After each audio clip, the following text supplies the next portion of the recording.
Hi guys, तो ये रहे आपके दो ऑप्शंस। इसमें से एक पेबल आपको चूज करना है और फिर देखना है आपने आपकी रीडिंग को। तो जिनके बारे में आप सोच रहे हैं वो आपको क्या कहना चाहते हैं।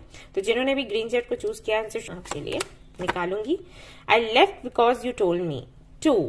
तो ये कहना चाहते हैं एक तरीके से 8 ऑफ कप्स की एनर्जी है कि ये आपको छोड़कर गए या इन्होंने गिव अप किया तो सिर्फ इसलिए किया क्योंकि आपने इनको ऐसा करने के लिए बोला था या फिर आपने मजबूर किया था।